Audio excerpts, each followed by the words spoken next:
जो भी होता है अच्छे के लिए होता है। आपने ये कहावत तो बहुत बार सुना होगा, लेकिन क्या आपको इसके पीछे का स्टोरी पता है? अगर नहीं पता तो चलिए आज मैं आप लोगों को बताने वाला हूं। दोस्तों, एक बार कृष्णदेवराय विजयनगर के महाराज तलवारबाजी का अभ्यास कर रहे थे। तभी उनकी छोटी महारानी तिरुमलंबा आती हैं और बोलती हैं, महाराज हम भी आपके साथ तलवारबाजी का प्रैक्टिस करेंगे। लेकिन कृष्णदेवराय उनको मना करते हैं, उनको समझाते हैं कि तलवार चलाना आपके बस की बात नहीं है। लेकिन महारानी तो महारानी होती हैं, बोलती हैं नहीं महाराज, हम आपके साथ तलवारबाजी का अभ्यास जरूर करेंगे। अब कृष्णदेवराय क्या करते, उन्होंने कहा ठीक है, चलिए हम आपके साथ ही तलवारबाजी का अभ्यास करते हैं। महारानी से तलवारबाजी तो आ नहीं रही थी, धीरे धीरे वो तलवार को यहां वहां लटका रहे थे। तभी तलवार का नोक जो है तो महाराज कृष्णदेवराय के उंगली को चीर देती है, यानी कट कर देती है और बहुत ब्लड बहता है। तभी महारानी चिन्ना देवी आके अपने साड़ी का पल्लू फाड़कर उनके हाथ में लपेट देते हैं। जब वो दरबार में आते हैं, सभी दरबारी खेद जताते हैं कि महाराज आपके साथ बुरा हुआ, महाराज आपके साथ बुरा हुआ, सभी दुख जताते हैं। जब कृष्णदेवराय ने तेनालीरामा से कहा कि रामा आप इस पर कुछ नहीं कहेंगे, तब कृष्णदेवराय के इस बात पर तेनालीरामा कहते हैं, महाराज जो भी होता है अच्छे के लिए होता है। तो कृष्णदेवराय के गुरुजी थे, उन्होंने कहा आप ऐसे कैसे कह सकते हैं। इस बात पर जो है तो कृष्णदेवराय को पंडित रामाकृष्ण के ऊपर बहुत क्रोध हो जाता है और वो तेनालीरामा को सजा दे देते हैं, जेल में कारागार में बंद करवा देते हैं। और वो कहते हैं कि अगर आप जब तक हमसे क्षमा नहीं मांगेंगे तब तक आपको जेल में ही रहना होगा।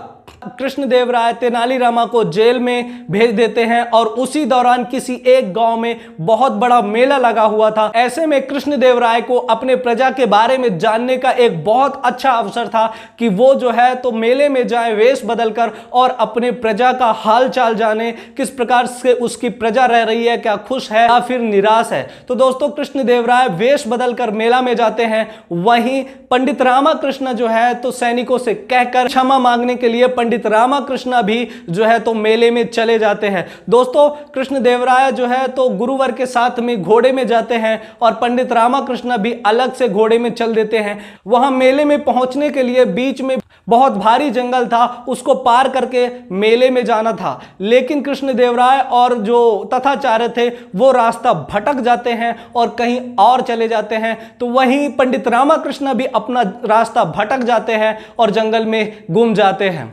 दोस्तों, क्या हुआ कि जो जंगल के आदिवासी थे वो जो है तो पंडित रामाकृष्ण, कृष्णदेवराय और तथाचार्य सभी को बंदी बना लेते हैं। ऐसे में सभी लोग अपना असलियत बताते हैं कि हम कौन है। कृष्णदेवराय जी बोलते हैं कि हम विजयनगर के महाराज हैं, लेकिन आदिवासी नहीं मानते, बोलते हैं कि हमारे महाराज को वेश बदलने की क्या जरूरत है, जो कि वो वेश बदलकर घूमेंगे। आदिवासियों का कुछ आहुति देने का कार्यक्रम चल रहा था, जहां पे वो किसी का बलि देने वाले थे, किसी भी जानवर का बलि देने वाले थे। ऐसे में वो कृष्णदेवराय गुरुवर तथा पंडित रामाकृष्ण का बलि देने के लिए कहते हैं। तभी उनको पता चलता है कि ये दो तो ब्राह्मण हैं, इसलिए इनका बलि नहीं दिया जा सकता। अब बारी आता है कृष्णदेवराय का। कृष्णदेवराय को बलि देने के लिए ले जाते हैं। तभी उनकी गुरु माता आती हैं और उनको अच्छे से परखती हैं कि ये बलि देने के लायक है या नहीं है। जब आदिवासियों की गुरु माता उसको जो है तो परख रही थी,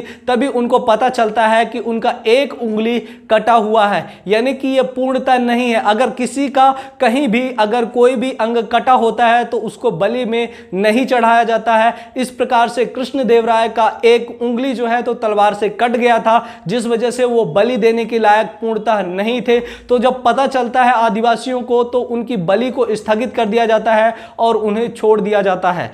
तब कृष्णदेवराय को पता चलता है कि जो भी होता है अच्छे के लिए होता है। आज तलवार मेरे उंगली में लगी हुई थी, इस वजह से बलि होने से बच गया। तभी कृष्णदेवराय पंडित रामाकृष्ण से क्षमा मांगते हैं और कहते हैं कि आप सत्य थे, जो भी होता है अच्छे के लिए होता है।